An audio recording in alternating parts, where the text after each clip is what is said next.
Mariing pinabulaanan ni Angelica de la Cruz ang kumakalat na haka-hakang buntis ang kapatid niyang si Mika de la Cruz nang magpakasal ito sa longtime boyfriend niyang si Nash Aguas.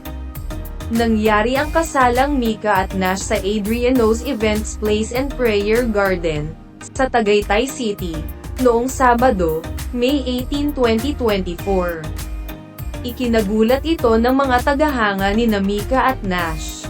Lalo na't walang pag-anunsyo ang dalawang dating child stars na magpapakasal na sila. Dahil dito, samot-saring espekulasyon ang naglabasan. Kabilang na ang buntis umano si Mika kaya sila nagdesisyon ni Nash na magpakasal sa edad na 25. Sa Facebook nitong Lunes, May 20, 2024, pinabulaanan ni Angelica ang kumakalat na balitang buntis ang nakababata niyang kapatid na si Mika. Ito ay matapos mag-post ang isang Facebook page tungkol sa double blessing na dumating umano kina Mika at Nash, una ang kanilang pag-iisang dibdib at pangalawa ang pagkakaroon nila ng anak. Kalakip pa ng post ang litrato ni Mika at Nash kuha sa reception ng kanilang kasal. Sa picture, kapansin-pansing sinasapo ni Mika ang kanyang tiyan, na maaaring dahilan kaya't napag-isipang siya ay nagdadalang tao. Caption ng nasabing Facebook post, published as is, "And we are having a baby." Double blessings para kina Nash Aguas at Mika de la Cruz. Nakaka-excite ang bagong milestone na ito. Mabilis itong ni-repost ni Angelica sa kanyang Facebook page upang pabulaan ng buntis si Mika.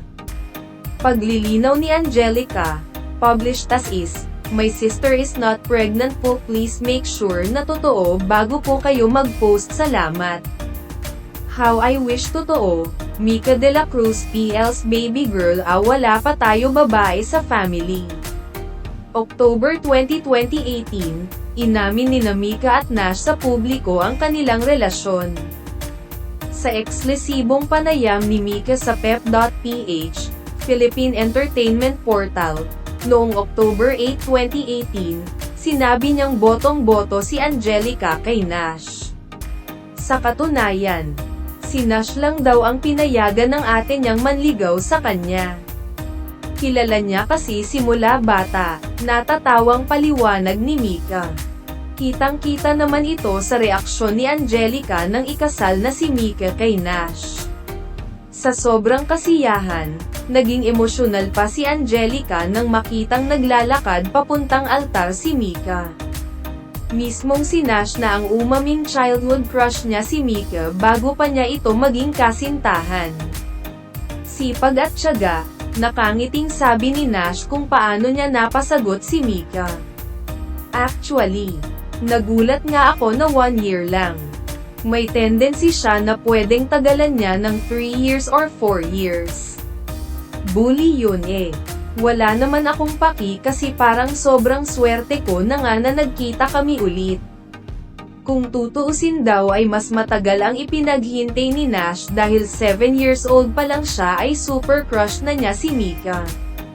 Todo ang pagpapakyut niya noon para lang makuha ang pansin ni Mika, na umamin ding may gusto sa batang Nash.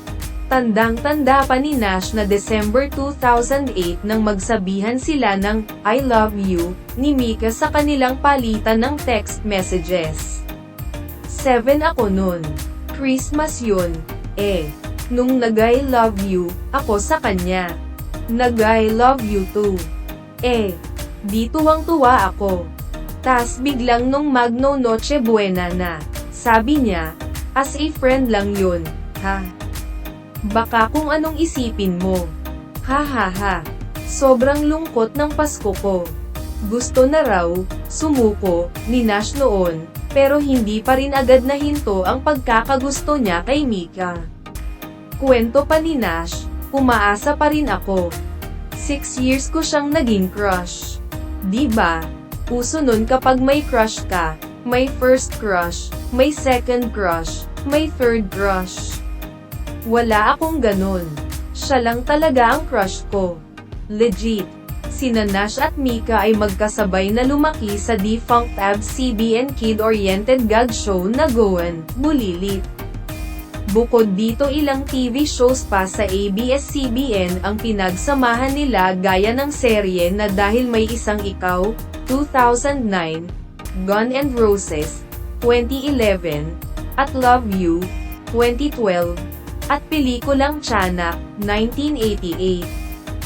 Huwag kalimutan mag-like, comment, at subscribe sa channel na ito for more showbiz updates.